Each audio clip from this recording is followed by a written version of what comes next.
यहाँ देखिए, तो पहला हमारे पास है वैद्युत रसायन। विद्युत रसायन, जो वैद्युत रसायन है, होता क्या है इसमें? इस चैप्टर में यदि हम पढ़ेंगे तो क्या-क्या चीजें पढ़ सकते हैं वैद्युत रसायन में। लेकिन ये अलग-अलग वैद्युत रसायन है, विद्युत रसायन, है ना? इसमें क्या होता होगा? क्या चीजें होती होगी बेटे? देखो, यदि हम विद्युत रसायन किसे कहते हैं, तो विद्युत रसायन है बेटा, देखो, रसायन विज्ञान है जिसमें क्या होगा, रासायनिक ऊर्जा को विद्युत ऊर्जा में, विद्युत ऊर्जा को रासायनिक ऊर्जा में बदला जाता है ना? तो इसका जहां पर हम अध्ययन करते हैं वो कहलाता है विद्युत रसायन। दो चीजें हुई, दोनों चीजें, यानी कि जो रासायनिक ऊर्जा है, हमारे पास जो केमिकल एनर्जी, केमिकल जो रासायनिक ऊर्जा है, एक तो होती है रासायनिक ऊर्जा। दो चीजों को ध्यान रखना है, एक क्या है, रासायनिक ऊर्जा, रासायनिक ऊर्जा, इसको हम क्या करेंगे, इसको बदल देंगे विद्युत ऊर्जा में। ये देखा हुआ आप लोगों ने कहीं, जो जनरल एग्जाम्पल है। यस और सर। विद्युत ऊर्जा बैटरी में सर। है, बैटरी में सर। हाँ बैटरी, और विद्युत ऊर्जा को हम क्या कर देंगे, रासायनिक ऊर्जा में परिवर्तित कर देंगे। ये दो प्रकार की चीजें हैं, रासायनिक ऊर्जा को विद्युत ऊर्जा में, और विद्युत ऊर्जा को रासायनिक ऊर्जा में। जहां पर इसका अध्ययन करेंगे वो कहलाता है हमारे पास विद्युत रसायन। तो हमने सेल देखा होगा, सेल आप लोगों ने देखा होगा, जो हम क्या लगाते हैं, टॉर्च में लगाते हैं। टॉर्च हमारे पास होता है, इस टॉर्च में क्या होगा, ये देखोगे तो यहाँ पर हम सेल लगाते हैं, तो सेल के अंदर कोई रासायनिक अभिक्रिया हो रही होती है। सेल के अंदर क्या होती है, रासायनिक क्रिया हो रही होती है, और वो किस में बदल जाती है, विद्युत ऊर्जा। देखो, हमें लाइट दिखाई देती है सर जब हम टॉर्च जलाते हैं, ठीक है ना? तो उस अभिक्रिया के द्वारा हमें क्या होगा, तो ये इसका अध्ययन करेंगे हम। ठीक, तो सेल का अध्ययन करेंगे, कौन सा सेल, जो हम टॉर्च में यूज करते हैं। दूसरा क्या होता है बेटा, जो हमारे पास विद्युत ऊर्जा है, उसको रासायनिक ऊर्जा में परिवर्तित कर देते हैं। कैसे किया जा सकता है? जैसे हमने क्या किया, अपघटन की कोई क्रिया करवाते हैं। मान लीजिए हमने कोई पदार्थ यहाँ लिया, ठीक है ना, और उसमें क्या लगाया, दो इस टाइप के रॉड लगी होंगी, यहाँ से ऐसे, कैथोड और एनोड। इनके बारे में मैं बताऊंगा क्या क्या चीजें हो सकती है ना। ये कैथोड और एनोड होंगे, तो यहाँ देखिए दोनों हमने लगा दी इस टाइप से। अब इसमें हमने विद्युत धारा प्रवाहित की, तो जो विद्युत, ये विद्युत धारा जैसे प्रवाहित करेंगे, तो विद्युत धारा प्रवाहित करने पर क्या होगा, जो मान लीजिए सपोज यहाँ पर NaCl ले लेते हैं, चलो, जो हमने पहले बहुत बार पढ़ लिया, तो Na क्या होगा, एक Na पॉजिटिव बनाएगा और Cl नेगेटिव बनाएगा, दो भागों में टूट जाएगा। या फिर हम कॉपर सल्फेट ले सकते हैं, CuSO4 ले सकते हैं, ठीक है ना, तो ये क्या बना देगा, Cu2 पॉजिटिव बना देगा, SO4 नेगेटिव बना देगा, तो ये दो भागों में टूट जाएगा। तो ये क्या हुआ, इसने विद्युत का, अब जो हमारे पास इलेक्ट्रोलाइट है, उसको दो भागों में तोड़ दिया। तो जो विद्युत ऊर्जा है, यहाँ हमने लाइट दी इसको, इसने इसको क्या कर दिया, रासायनिक ऊर्जा में परिवर्तित कर दिया। तो यहाँ ये समझ लेंगे बेटा हम कि वैद्युत रसायन क्या है, रसायन विज्ञान की वह शाखा है जिसमें हम रासायनिक ऊर्जा को विद्युत ऊर्जा में, और विद्युत ऊर्जा को रासायन ऊर्जा में बदले जाने का जो अध्ययन करते हैं, उसको कहते हैं विद्युत रसायन। ये दोनों चीजें याद रखना आपको, विद्युत रसायन क्या होगा, है ना। यहाँ रासायनिक ऊर्जा को विद्युत ऊर्जा में, और विद्युत ऊर्जा को रासायनिक ऊर्जा में, है ना। ऐसे बदलने की जो प्रक्रिया है, इसका अध्ययन जो हम करते हैं उस विद्युत रसायन में करते हैं, ठीक है। उसके बाद है बेटा इसमें वैद्युत रसायन, ठीक है ना। और वैद्युत रसायन में कि सबसे पहले है वैद्युत रासायनिक सेल, या वोल्टेज सेल, या गैल्वेनिक सेल। ये तीनों प्रकार के जो सेल हैं, ये हम इसमें पढ़ेंगे। तो गैल्वेनिक सेल भी वही हो गया, तीनों एक ही चीज है ये लगभग, ठीक है ना। ये गैल्वेनिक सेल भी है, ठीक है ना, वोल्टेज सेल भी इसको कहा जाता है, और वैद्युत रासायनिक सेल भी कहा जाता है। तो इसमें होता क्या है, देखो, इसमें सबसे पहले हम देखेंगे बेटा, जो इस प्रकार का जो सेल होगा, ठीक है ना, इस प्रकार का जो सेल होगा, इसमें रासायनिक ऊर्जा को विद्युत ऊर्जा में परिवर्तित किया जाता है। जो हमारे पास रासायनिक ऊर्जा है, उसको किसमें, विद्युत ऊर्जा में परिवर्तित करते हैं, ठीक है ना, और उसे क्या कहते हैं, गैल्वेनिक सेल। ठीक है, और गैल्वेनिक सेल कौन कौन से हो सकते हैं, शुष्क सेल हो गए, लैग्लॉन सेल हो गए, और डेनियल सेल। ये समझ में आ गया। वैद्युत रासायनिक सेल किसे कहेंगे, जो माना क्या करेगा, रासायनिक ऊर्जा को विद्युत ऊर्जा में परिवर्तित करेगा। जो हमारे घरेलू सेल है उसकी थोड़ा कल्पना करें। घर में हमारे पास सेल होता है जिसको हम घड़ी में लगाते हैं, ठीक है ना, घड़ी में लगा सकते हैं, टॉर्च में लगा सकते हैं, टॉर्च हो गया, ठीक है ना। रेडियो में होता था पहले, बड़े सेल लगते थे ऐसे मोटे से टाइप के, है ना, इस प्रकार के सेल हुआ करते थे। तो ये सारे के सारे क्या है, इनकी कल्पना करेंगे तो ये लगभग रिलेटेड है वैद्युत रासायनिक सेल से। ठीक है ना, ये वैद्युत रासायनिक सेल से है। अब इसके अंदर होता क्या है, ठीक है ना, हम वैद्युत रासायनिक सेल पढ़ेंगे, इसको हम वोल्टेज सेल भी कह सकते हैं, गैल्वेनिक सेल भी कह सकते हैं, ठीक है ना। और ये शुष्क सेल हो सकते हैं, लैक्लान सेल हो सकते हैं, और डेनियल सेल हो सकते हैं, ठीक है ना। तो ये हमें ध्यान रखना होगा। उसके बाद दूसरा जो टाइप होता है बेटा, वो होता है वैद्युत अपघटनी सेल। एक तो हो गया पहले वाला, कि वैद्युत अपघटनी सेल क्या होता है, इसमें क्या होगा, विद्युत ऊर्जा को रासायनिक ऊर्जा में परिवर्तित। यहाँ दूसरा बिल्कुल अपोजिट है। पहले वाला रासायनिक ऊर्जा को विद्युत ऊर्जा में बदल रहा था, ये वाला क्या करता है, ये जो सेल है ये क्या करता है, विद्युत ऊर्जा को रासायनिक ऊर्जा में परिवर्तित करता है। पहले वाले में रासायनिक ऊर्जा को विद्युत ऊर्जा में, ठीक है ना? और उसे कहा, इसे इसे कहते हैं बेटा विद्युत अपघटनी सेल। ये हमारे पास विद्युत अपघटनी सेल हो गया। सेल कितने प्रकार के हो गए, दो प्रकार के। एक तो गैल्वेनिक सेल है, ठीक है ना, जो क्या करता है, गैल्वेनिक सेल क्या काम करता है बेटा, सर रासायनिक ऊर्जा को विद्युत ऊर्जा में बनाते हैं। बिल्कुल, रासायनिक ऊर्जा को विद्युत ऊर्जा में। और जो वैद्युत अपघटनी सेल है वो क्या काम करता है, वैद्युत ऊर्जा को विद्युत ऊर्जा रासायनिक ऊर्जा में रासायनिक बिल्कुल, ऊर्जा में। वैद्युत ऊर्जा को रासायनिक ऊर्जा, रासायनिक ऊर्जा में बिल्कुल बदलता है। बिल्कुल, ठीक है। ये दोनों प्रकार के सेल हमारे, इसमें कुछ चीजें और है बेटा, जो टर्म्स है, ये रिडॉक्स में बाद में बता रहा हूँ आपको। इससे पहले कुछ शब्दावली होती है, जैसे इलेक्ट्रोड, ठीक है ना। इलेक्ट्रोड किसे कहते हैं, इलेक्ट्रोड, किसी ने कभी पढ़ा हो इलेक्ट्रोड, सर धातु की छड़, हाँ हाँ, धातु की छड़। इलेक्ट्रोड, ये कह रहे हैं धातु की छड़ है, ये इलेक्ट्रोड हुआ। और कोई बता सकते हो? सर इलेक्ट्रॉन में सर, या तो सर वहाँ से जो ये जैसे CO4 में सर जैसे कॉपर वहाँ पे इलेक्ट्रोड में सर कोई चिपकता है, फिर सर इलेक्ट्रोड से कोई छूटता है सर। इलेक्ट्रोड से कोई छूटता है, इलेक्ट्रोड पे चीज चिपकता है। चलो ठीक, और कोई बात नहीं, ऐसा होता है। अभी तो मैंने बताया ही नहीं आप लोगों को, है ना, तो हमें पता कैसे होगा, तो हम एजम्पशन लगा सकते हैं इलेक्ट्रोड क्या होता है, जो कल्पनाएं होती हैं उन चीजों को हम पता करते हैं कि आप क्या सोच रहे होते हैं इलेक्ट्रोड के बारे में, है ना। इलेक्ट्रोड कोई और बता सकता है बेटा, कोई बात नहीं, गलतियां ये तो स्वाभाविक चीजें हैं, है ना, जब तक मालूम ना हो। कोई बता सकता है और, इलेक्ट्रोड एक देखो बेटा, इलेक्ट्रोड हम उसे कहते हैं कि मान लीजिए कोई धातु की छड़ है, क्या है, धातु की छड़, ठीक है, और उस छड़ को हम क्या करते हैं, उसी के लवण के विलयन में डुबोते हैं, तो वो इलेक्ट्रोड का काम करता है। जैसे मान लीजिए हमने कॉपर की एक छड़ ली, ये कॉपर की हमने एक छड़ ली, ये देखो, आंशिक रूप से भी डुबा सकते हैं या पूर्ण रूप से डुबाएंगे, तो इलेक्ट्रोड। और इस कॉपर की छड़ को हम क्या करेंगे, उसी धातु के लवण के विलयन। अब इस धातु का लवण क्या होगा, इस धातु का जो लवण है वो है कॉपर सल्फेट, ठीक है। और इसका विलयन बनाएंगे, विलयन बना देंगे। हमने क्या किया, कोई धातु की छड़ है और उस धातु की छड़ को उसी लवण के विलयन में, उसी धातु के लवण के विलयन में आंशिक या पूर्ण रूप से जब डुबाया जाता है, ये तो आधा डुबा दो, ये पूरा डुबा दो, ठीक है ना, तो ये कहलाता है इलेक्ट्रोड। इसको क्या बोलते हैं, ये इलेक्ट्रोड, तब ये इलेक्ट्रोड का पूरा काम करेगा। कब करेगा, कोई भी धातु छोड़ो। अब मान लीजिए ये तो हमारे पास कॉपर इलेक्ट्रोड हो गया, है ना, ये क्या हो गया, कॉपर इलेक्ट्रोड।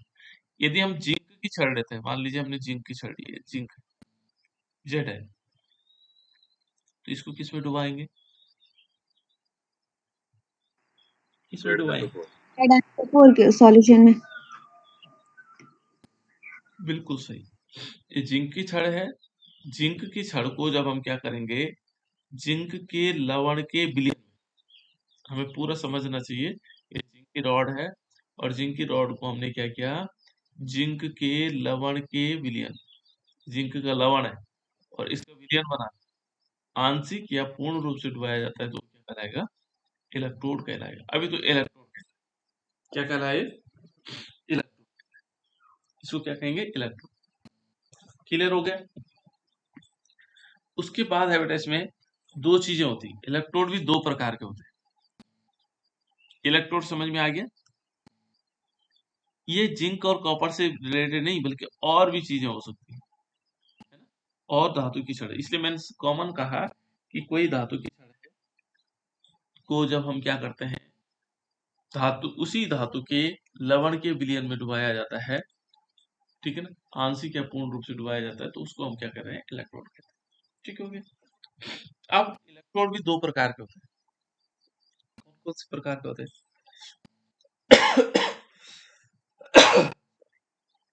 इलेक्ट्रोड दो प्रकार के होते हैं बेटा, कौन कौन से?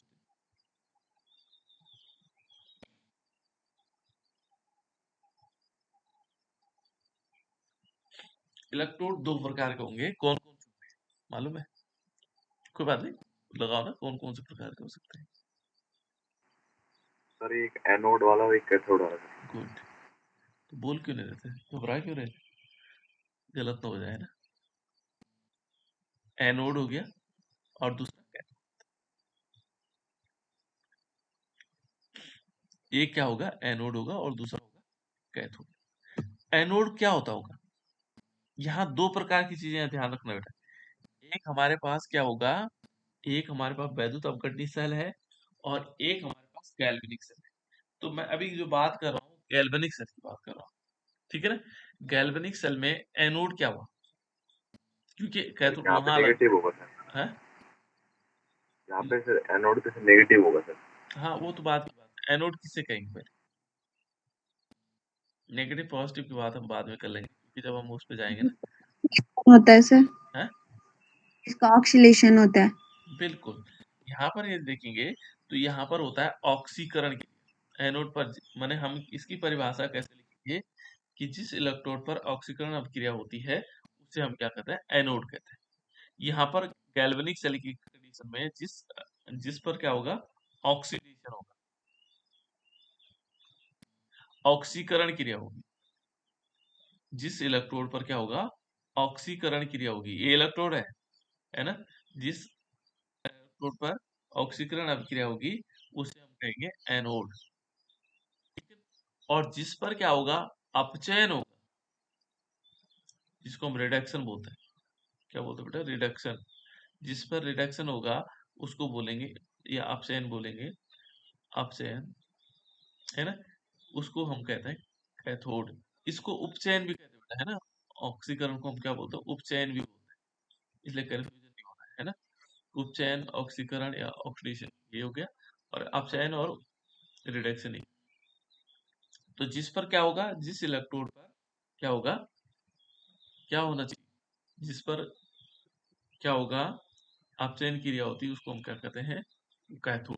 उसको क्या कहते हैं, कैथोड। ये किसकी कंडीशन में है, ये है गैल्वेनिक सेल में। गैल्वेनिक सेल जिसको हम कहते हैं, क्या कहते हैं, गैल्वेनिक सेल को क्या बोलते हैं बेटा, गैल्वेनिक सेल को शुष्क सेल भी कहते हैं, लैक्लांसिक सेल भी कहते हैं, ठीक है ना, ये गैल्वेनिक सेल। ठीक हो गया? अब रिडॉक्स अभिक्रिया किसे कहते हैं, ये देखो, अब रिडॉक्स पढ़ लेते हैं, रिडॉक्स क्या सर किसे जहाँ पे कहेंगे? ऑक्सीडेशन और रिडक्शन एक साथ होता हो। बिल्कुल, जहां पर क्या होता हो, वह अभिक्रिया जिस पर क्या होगा, माने वह अभिक्रिया होगी जिस पर क्या होगा, उपचयन, उपचयन और साथ साथ में अपचयन, नहीं सॉरी, उपचयन, हाँ ठीक है, और अपचयन, उपचयन और अपचयन दोनों साथ साथ होती है, उस अभिक्रिया को कहते हैं रिडॉक्स। उसको क्या बोलते हैं, रिडॉक्स। ये रिडॉक्स देखो, जो रेड बना हुआ है ये है रिडक्शन से, ठीक है, रिडक्शन, ये देखो रिडक्शन। और ऑक्स जो बना हुआ है ऑक्सीडेशन से, ठीक है ना। इसमें रिडक्शन और ऑक्सीडेशन दोनों साथ साथ है, देखो।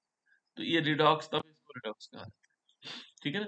यहाँ पर क्या कहते हैं, वे अभिक्रियाएं जिनमें ऑक्सीजन तथा ऑक्सीकरण होता है, ठीक है ना, जिनमें ऑक्सीकरण तथा अपचयन एक साथ संपन्न होते हैं, उसे क्या कहते हैं, रिडॉक्स अभिक्रिया कहते हैं। वो क्या हो जाएगी, रिडॉक्स अभिक्रिया हो। और इस अभिक्रिया को क्या कहा जाता है, ऑक्सीकरण अपचयन अभिक्रिया भी कह सकते हैं।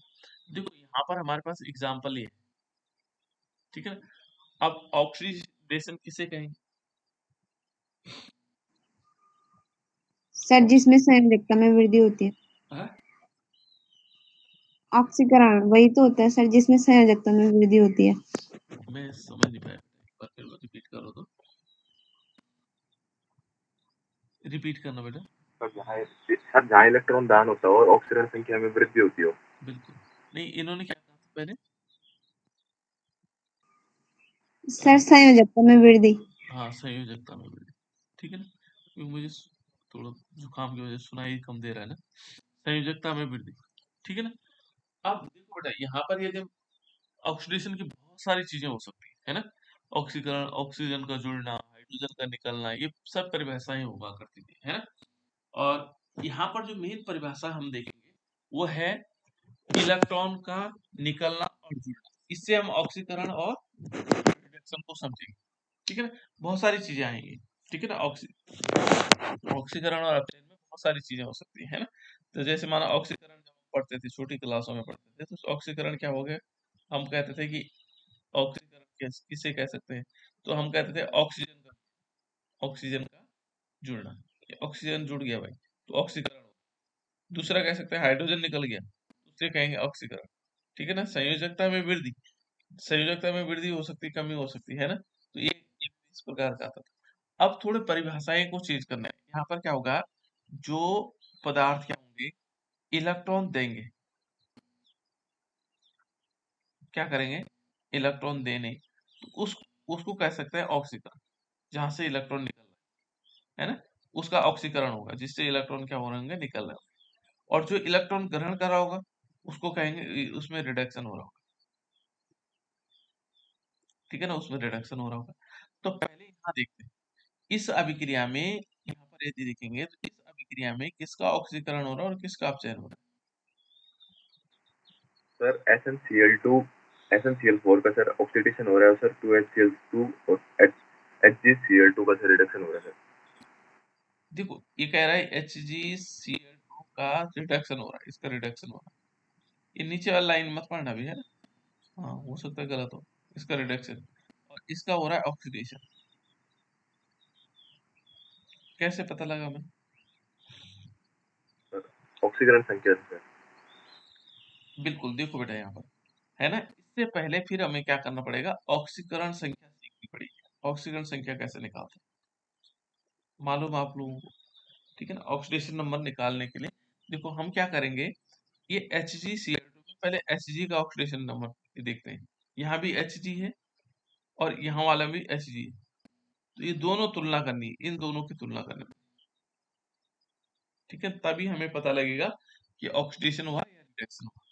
तो देखो HgCl2 में, देखो बेटा HgCl2 में पहले हम क्या करेंगे, Hg की ऑक्सीडेशन नंबर निकालते हैं, और दूसरा Hg2Cl2, इसमें Hg का निकालते हैं। तो पहले इसका देखते हैं, जिसका हमें ऑक्सीकरण संख्या निकालनी होती है उसको क्या मानते हैं, हम x मान लेते हैं, ठीक है ना।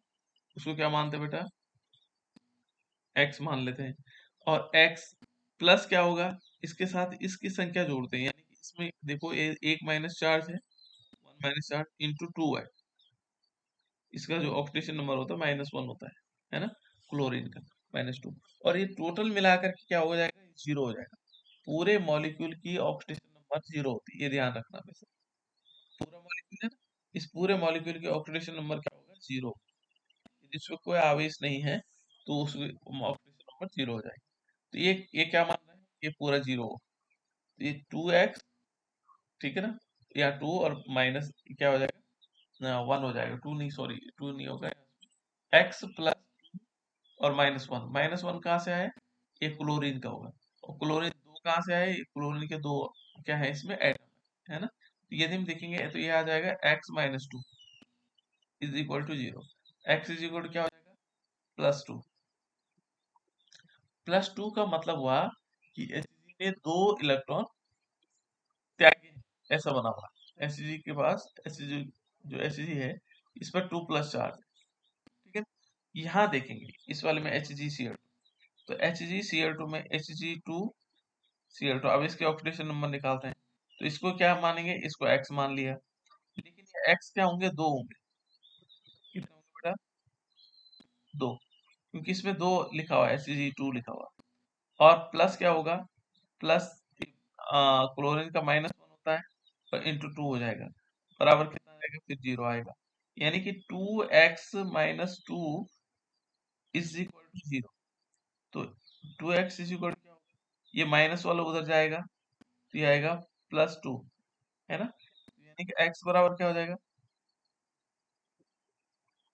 x बराबर हो जाएगा +1। इस वाले की ऑक्सीडेशन नंबर है +2, इसका ऑक्सीडेशन नंबर है +1, इसका मतलब क्या हुआ, क्या हुआ बेटा, इसका मतलब कोई बताए, सर यहाँ से एक इलेक्ट्रॉन दान हुआ होगा। देखो ये था, ये देखो इसमें यहाँ पर Hg ये 2+1 है, ये कन्वर्ट हुआ Hg1+ में, ऐसे तो हुआ, तो ये प्लस चार्ज कब कम होगा,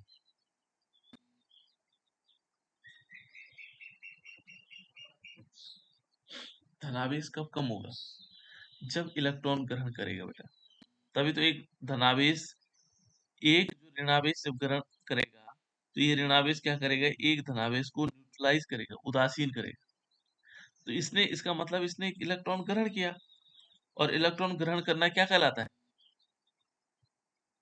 रिडक्शन, अपचयन तो है, तो इसमें रिडक्शन हुआ, इससे हमने पता लगाया इस रिएक्शन से। समझ में आई मेरी बात की नहीं आई, पहले ही बताओ,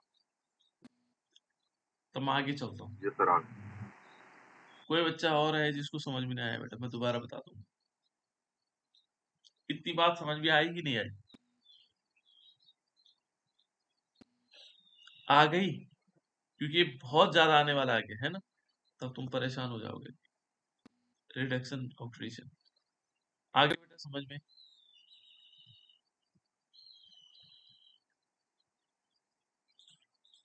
आया या नहीं आया, यस नो तू बता ही नहीं रहा, यस सर। आ गया ना, चलो ठीक है।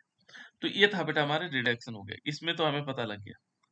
अब दूसरे वाले इसको देखते हैं, SnCl2 से SnCl4, इससे हमें पता लगेगा, देखो हमारे पास है SnCl2 इस तरफ है, और फिर एरो लगा हुआ है, और फिर बना SnCl4। अब इसमें देखते हैं इसमें क्या हो रहा है, Sn में क्या हो रहा है ना, तो यहाँ तुलना देखो, इसमें क्या करेंगे, पहले ऑक्सीडेशन नंबर निकालेंगे, क्या करेंगे, ऑक्सीडेशन नंबर, क्या करेंगे, ऑक्सीडेशन नंबर। तो ऑक्सीडेशन नंबर कैसे निकाल सकते हैं, देखो पहले Sn का निकालना बेटा, दोनों साइड, ठीक है ना, तो इस वाले का निकालते हैं, पहले इसका निकालते हैं, तो यहाँ पर क्या आएगा, SnCl2 का ऑक्सीडेशन निकलता है, तो Sn को हम क्या मान लेंगे, x मान लेंगे, ठीक है ना, Cl का कितना होता है, -1 होता है, इंटू 2 होगा, और ये जोड़ देंगे, बराबर टोटल का कितना हो जाएगा, 0। तो यहाँ पर यदि देखेंगे तो Sn का क्या हुआ, यहाँ पर आएगा x minus 2 is equal to 0, तो x इज इक्वल टू क्या होगा, ये उधर जाएगा तो प्लस हो जाएगा, +2, यानी कि इसमें देखेंगे तो यहाँ पर Sn क्या है, 2 प्लस वाला है, इस वाले में, ठीक है ना। अब इस वाले में देखते हैं, SnCl4 में, SnCl4 में देखो, इसको हमने x माना, किसको, Sn को, ठीक है ना, ये कितना आ जाएगा, -1 इंटू 2 हो जाएगा, ये प्लस आएगा, इज इक्वल टू 0 हो जाएगा, ठीक है ना। अब यहाँ पर यदि देखें बेटा, तो यहाँ क्या हो जाएगा, ये आएगा x माइनस 2, सॉरी 2 नहीं है 4 है, 4 है ये तो, देखो ना Cl4 है यहाँ पे, तो ये कितना आ जाएगा, x माइनस 4 हो जाएगा, इज इक्वल टू 0। तो यहाँ x इज इक्वल टू कितना हो जाएगा, +4 हो जाएगा, x इज इक्वल टू क्या हो जाएगा बेटा, +4। तो अब हम समझ सकते हैं, देखो यहाँ जो पहले वाला Sn है, इस Sn पे 2 पॉजिटिव चार्ज है, और इसमें क्या हुआ, देखो Sn पे 4 पॉजिटिव चार्ज, ये यहाँ से देखो धनावेशों की संख्या कब बढ़ेगी, कब बढ़ेगी बेटा,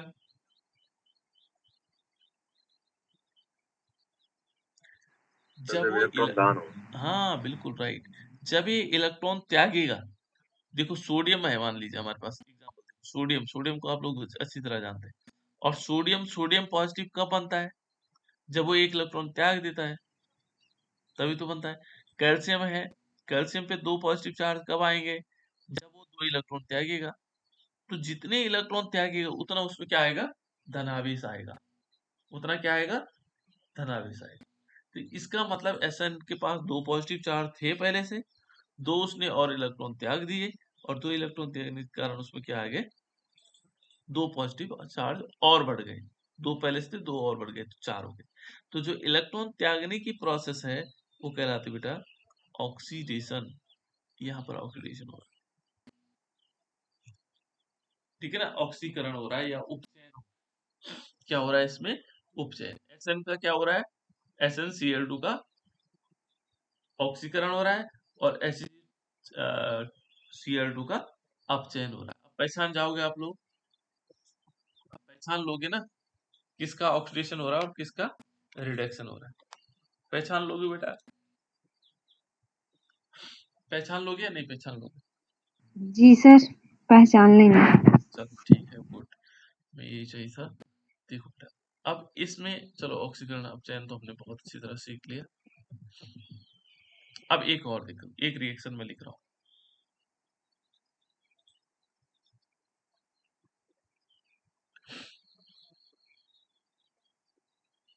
देखो बेटा, ये है CuSO4 plus Zn is equal to ZnSO4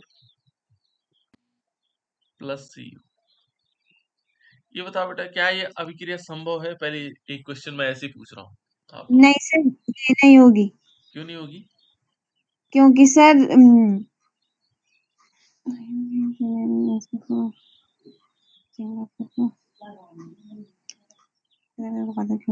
नहीं सर, हो जाएगी रिएक्शन। ये हो जाएगी,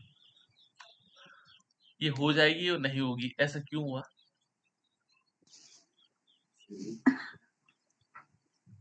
ठीक है, बढ़िया, अच्छा आंसर दिया बेटा तुमने, है ना। देखो ये एक रिएक्शन ये है और एक रिएक्शन और है ना, जैसे हम क्या करें, ZnSO4 लिख लें और प्लस कॉपर लिखें, तो तब ये रिएक्शन होगी या नहीं होगी, अब नहीं होगी सर। अब नहीं होगी। ऐसा कोई बता सकता है बेटा और बच्चों को, ऐसा क्यों, इसने ऐसा क्यों बताया कि ये रिएक्शन नहीं हो रही है और ये हो रही है,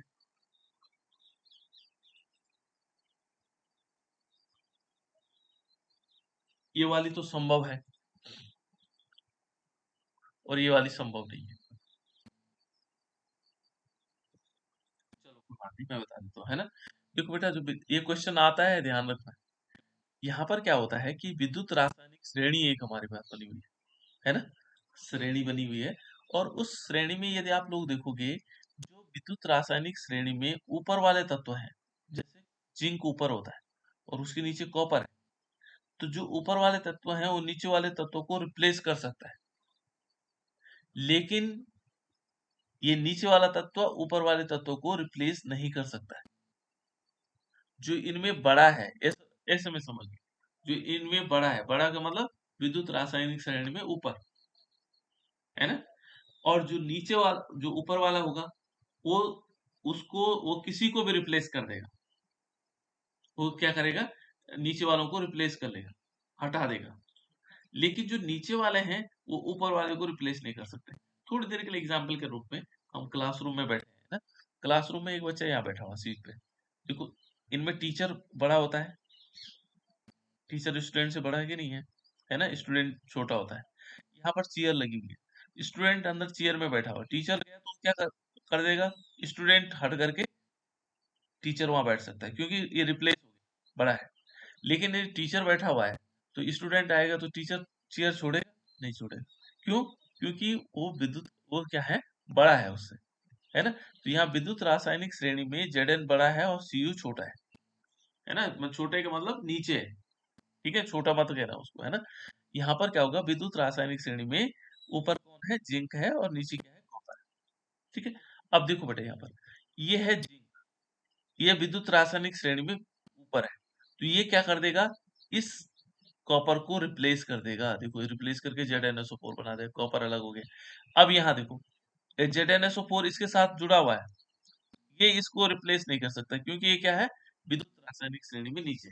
यहाँ तो हो जाएगा, ऊपर वाली संभव है, नीचे वाली संभव नहीं, इसीलिए नहीं होता, ठीक है। चलो कोई बात नहीं, ये तो हो गया।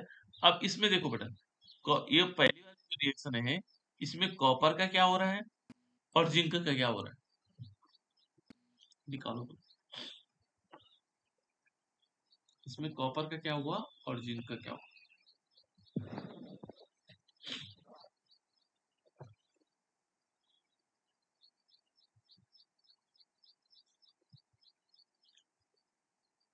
बताओ बेटा। ये चैप्टर बहुत आनंददायक होने वाला है, बहुत मजेदार है ये चैप्टर।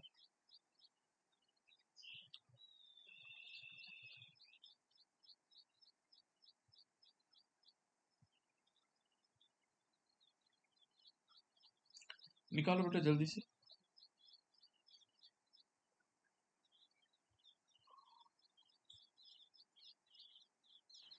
सर जिंक का सर सर जिंक ऑक्सीडेशन हो रहा है सर, और CuSO4 का सर यहाँ पे रिडक्शन हो रहा है। CSO4 का नहीं बेटा, कॉपर। ये सर कॉपर का सर यहाँ पे सर रिडक्शन हो रहा है सर, हम्म, और जिंक का ऑक्सीडेशन हो रहा है। हाँ, चलो और बच्चे बताओ बेटा। आज बहुत कम बच्चे जुड़े हैं क्या? सर जिंक का ZnSO4 में ऑक्सीडेशन हो रहा है हम्म, और कॉपर सल्फेट का Cu में रिडक्शन हो रहा है। यहाँ देखो बेटा, हमने क्या करना है, जैसे हम कॉपर वाले को देखते हैं पहले, है ना। इसको दो सीरीज में हमेशा बना लो, हमेशा इसमें दो अर्ध अभिक्रियाएं होती हैं, अभी बताऊंगा मैं अर्ध अभिक्रियाएं क्या होती हैं। यहाँ देखो, ये कॉपर सल्फेट से हमने सीधे कॉपर पे जाना है, क्योंकि जहां दोनों कॉपर है, देखो यहाँ भी कॉपर, यहाँ भी कॉपर। एक रिएक्शन अर्ध अभिक्रिया मान लेते हैं इसको, कि CuSO4 से हमने Cu में कन्वर्ट होना है। पहले कॉपर की देखो ऑक्सीडेशन नंबर निकालेंगे, तो कॉपर का ऑक्सीडेशन नंबर इसको x मान लेंगे। यहाँ देखेंगे तो सल्फेट होता है बेटा, जो सल्फेट आयन होता है ना, इसमें दो, इसकी जो ऑक्सीडेशन नंबर है 2 माइनस होता है, इसमें 2 माइनस चार्ज होता है ना। तो यहाँ पर हम क्या करेंगे, 2 माइनस कर लेंगे प्लस का चिन्ह लगा करके, इज इक्वल टू 0। तो यानी कि x इज इक्वल टू क्या होगा, x minus 2 is equal to 0, तो x इज इक्वल टू क्या होगा, ये उधर जाएगा तो +2 हो जाएगा। और यहाँ देखेंगे तो इसके जितने भी हमारे पास परमाणु है, न्यूट्रल परमाणु, उदासीन परमाणु, उनकी ऑक्सीजन संख्या में से 0 होती है।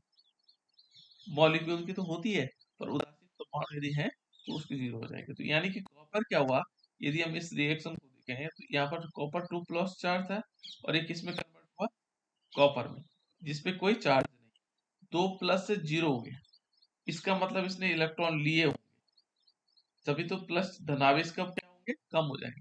और धनावेश कम होना क्या कहलाता है, धनावेशों की संख्या यदि कम हो रही है तो इसका मतलब वो इलेक्ट्रॉन ले रहा है, और इलेक्ट्रॉन लेने की प्रोसेस क्या है,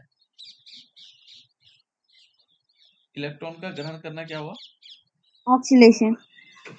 नहीं, इलेक्ट्रॉन देना है बेटा, ऑक्सीडेशन बेटा, ये हो जाएगा अपचयन, ठीक है ना, इसको क्या बोलेंगे, ये अपचयन हो जाएगा। इलेक्ट्रॉन का लेना अपचयन क्रिया कहलाता है। इलेक्ट्रॉन दे रहा होगा तो तब उस दशा में क्या होगा, ऑक्सीडेशन होगा। इसका मतलब क्या हुआ, कॉपर का क्या हुआ, कॉपर सल्फेट का क्या हुआ, यहाँ कॉपर सल्फेट अपने आप में एक मॉलिक्यूल है, कॉपर सल्फेट का हमें क्या हुआ, यहाँ पर रिडक्शन हुआ। ये क्या हो गया बेटा, रिडक्शन, ठीक है ना। उसके बाद यदि हम देखेंगे रिडक्शन या अपचयन, है ना, दूसरी वाली रिएक्शन सकते हैं। जिंक से देखो, जिंक है और जिंक से क्या बना, जिंक सल्फेट। अभी थोड़ा कंफ्यूजन हो रहा होगा आप लोगों को, लेकिन धीरे धीरे हो जाएगा, ठीक है ना। जिंक देखो, जिंक मैंने कहा है न्यूट्रल परमाणु है, जीरो हो जाएगा। यहाँ देखो, यहाँ पर क्या होगा, ये यदि हम ऑक्सीडेशन मन निकालते हैं इसको, तो ये क्या आ जाएगा, इसको x मान लेंगे, ये -2 होगा, है ना, प्लस कर देंगे, 0 इज इक्वल टू 0। तो x - 2 इज इक्वल टू 0, तो x इज इक्वल टू कितना हो जाएगा, +2। x इज इक्वल टू क्या हो जाएगा, +2, यानी कि इसमें 2 धनावेश होगा, ठीक है ना। तो जिंक से जिंक पॉजिटिव, यानी कि जिंक से क्या होगा, Zn2 पॉजिटिव हुआ बेटा, है ना। तो इसका मतलब क्या हुआ, 2 पॉजिटिव आ गया, यानी कि इसमें धनावेश की संख्या बढ़ रही। धनावेश कब बढ़ेंगे, जब इलेक्ट्रॉन क्या करेगा, वो त्याग करेगा, है ना, जब इलेक्ट्रॉन क्या करेगा, त्यागेगा। तो इलेक्ट्रॉन त्यागने की जो प्रोसेस है वो कहलाता ऑक्सीडेशन। ये ऑक्सीडेशन हो गया, ये क्या हो गया, ऑक्सीकरण। तो इस प्रकार से हमारे पास ऑक्सीकरण। अब ऑक्सीकरण की थोड़ा और परिभाषाएं लिख लेते हैं ना।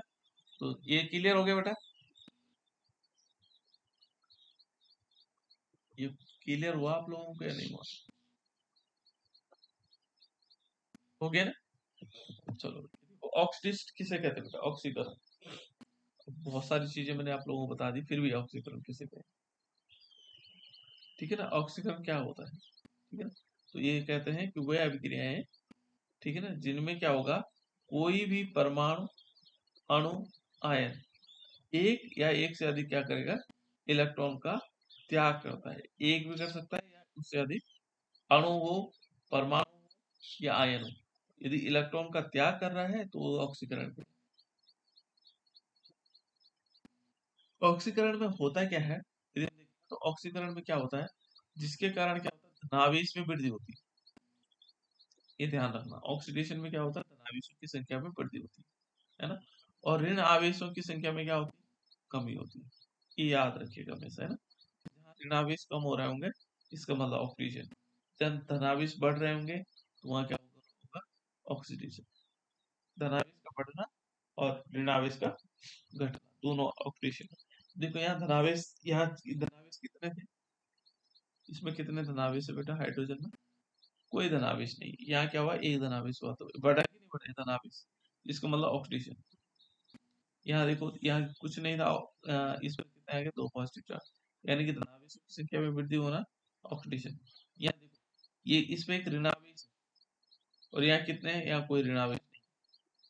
तो ऋणावेश देखो, ऋणावेशों की कमी या कम हुए कि नहीं हुए, एक ऋणावेश कम हो गया, तो ये भी क्या होगा, ऑक्सीडेशन होगा, ठीक है।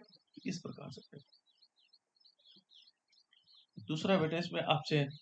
अपचयन किसे कहेंगे, अपचयन भी सिंपल है। इसमें क्या होगा, इसमें कोई भी परमाणु हो गया, अणु हो गया, आयन हो गया, एक एक या एक से अधिक, एक भी हो सकता है या इससे एक से अधिक, जो इलेक्ट्रॉन ग्रहण करता है ना, जिसके कारण क्या होगा, ऋणावेश में वृद्धि होगी और धनावेशों की कमी होगी। उल्टा, यहाँ उसमें ऋणावेश कम हो रहे थे, इसमें ऋणावेश क्या हो रहे हैं, बढ़ रहे हैं, रिडक्शन में। और धनावेशों की संख्या क्या हो रही, घट रही है। इसमें ऋणावेश बढ़ रहे हैं और धनावेश कम हो रहे हैं। देखो यहाँ पर एग्जाम्पल है, मान लीजिए हमने क्या किया, ये यहाँ देखो, धनावेशों की कमी हो रही है, धनावेश क्या हुआ, देखो माने यहाँ पर एक धनावेश था, या धनावेश की संख्या कम हो गई, इसका मतलब ये क्या हो जाएगा, ये अपचयन हो जाएगा। देखो कॉपर पे 2 पॉजिटिव चार्ज थे, 0 हो गए, तो ये क्या हो जाएगा, ये भी ऑक्सीडेशन हो जाएगा, रिडक्शन हो जाएगा, ठीक है। सल्फर पे 2 ऋणावेश बढ़ गए, तो ये भी, ये देखो यहाँ ऋणावेशों की संख्या में वृद्धि हो रही, इसका मतलब क्या है, अपचयन। तो इस प्रकार से इन दोनों को समझ सकते हैं, ठीक है बेटा। तो इन डेफिनेशन को आप लोग लिख सकते हैं। उसके बाद थोड़ा और आगे चलते हैं। देखो ऑक्सीडेशन रिडक्शन मैंने बता दिया आप लोगों को, ऑक्सीडेशन किसे कहते हैं, रिडक्शन क्या होता है, ठीक है ना। इलेक्ट्रोड बता दिया था, एनोड बता दिया। एनोड किस पर, गैल्वेनिक सेल में एनोड क्या होता है, जिस पर ऑक्सीकरण क्रिया होती है। कैथोड क्या होता है, जिसमें अपचयन क्रिया होती है। अब देखो बेटा, ये है गैल्वेनिक सेल। इस गैल्वेनिक सेल को क्या करें आज बताऊं।